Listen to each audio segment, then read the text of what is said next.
Hey guys, welcome back to Cruising with Matthew, and in my 10th episode in my P&O Oceana vlog series, I'm going to tell you all about our day in Cadiz, so I really hope that you enjoy this.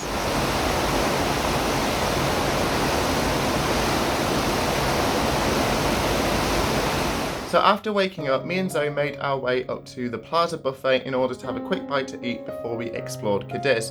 The weather was looking fantastic, and considering it was early March at this point, we were considering ourselves very lucky to have such nice weather throughout this cruise. Now, I had already visited Cadiz during my last cruise with my family on board Azura last summer, so I was really looking forward to showing all the bits that I knew to Zoe and also exploring areas that I didn't get a chance to visit on my last cruise. So after having a bite to eat, we quickly made our way off Oceana. Now, one of the things I like about Cadiz is the fact that you really only have to walk about 5-10 minutes off the ship before you get into the main centre of Cadiz. So it is really centrally located if you don't want to go further afield to places such as Seville, which is a very popular option from this port. So after a short period of walking, we made our way into Plaza San Juan de Dios, which is dominated by the City Hall in Cadiz, and the architecture in this area is absolutely exquisite, so I really enjoyed visiting this spot. And what made it even better was the fact that with it being early spring,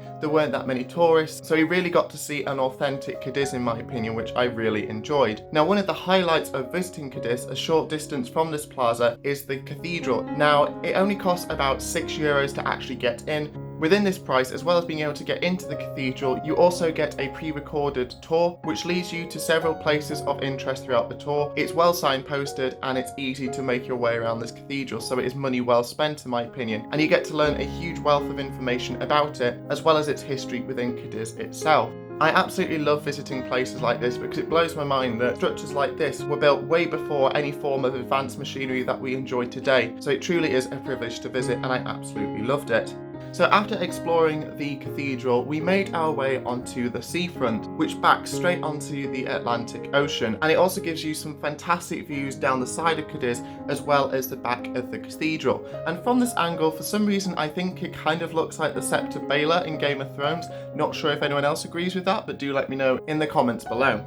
With it being relatively warm but not too oppressive, we decided to make our way further up the coast, and we found ourselves at Castillo de San Sebastian, which is approachable only by a very long walkway. And although it was very windy at this point, considering it was essentially just off the Atlantic Ocean, but even so, it was a really nice walk, and the waters looked so blue and crystal clear. It was a lovely walk. Unfortunately, when we got to San Sebastian, it was closed, probably because it wasn't really tourist season yet, but it was still quite a nice walk, and I would love to explore this area further when it is open. Me and Zoe then lazily made our way to a lovely beach area to another fortification further up the coast. Now, this is Castillo de Santa Barbara, but unfortunately, as with San Sebastian, it was also closed, but we were still able to go around the area. But I would love to actually explore it in a bit more detail when it's a summer season, for instance, so definitely something to look out for if you are visiting during the summer months. But the views from these areas were absolutely incredible, and I'd recommend that anyone tries to visit these places. And we didn't really plan our route either, we just fell upon it, so definitely something to consider.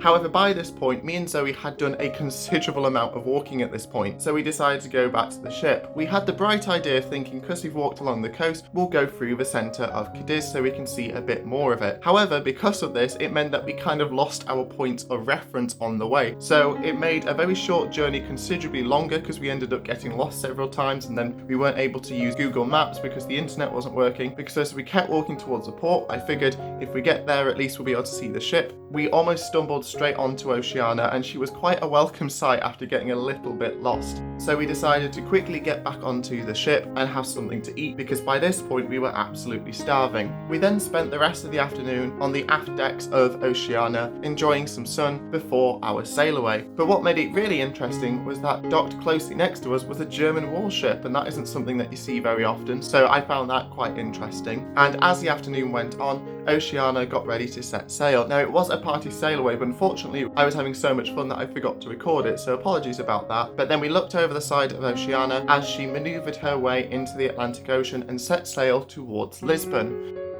Now, after a lovely day in Cadiz, we got ready for dinner. And as per usual, we went to our usual spot at Tiffany's, which is situated right in the centre of the atrium, so you get fantastic views of both the atrium and just a brilliant spot for people watching. So after a few games of Uno and a couple cocktails, we made our way to dinner.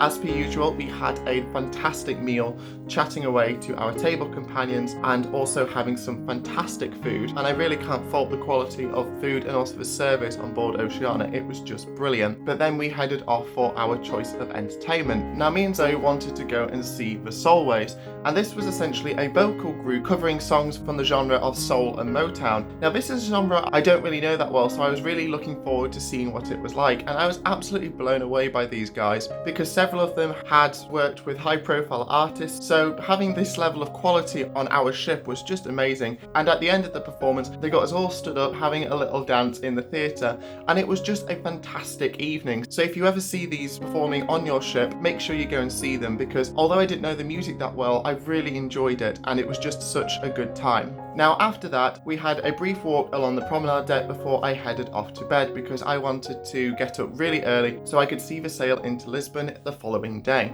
But we had an incredible time in Cadiz, and we were really looking forward to visiting the port of Lisbon the following day. So that was my 10th episode in my P&O Oceana vlog series, and I really hope that you're enjoying it so far. In my next episode, I'll be talking all about our last port of call, Lisbon in Portugal, and I can't wait to share that all with you next week. If you want to know more about Cruising with Matthew, then take a look at some of my other social media links, which are included in the description below. This includes Twitter, Facebook, Instagram, and a Facebook group. I post in there daily, so I'd love to see you there. Please take a look at some of the other things on my channel, because it's always appreciated, and like and subscribe.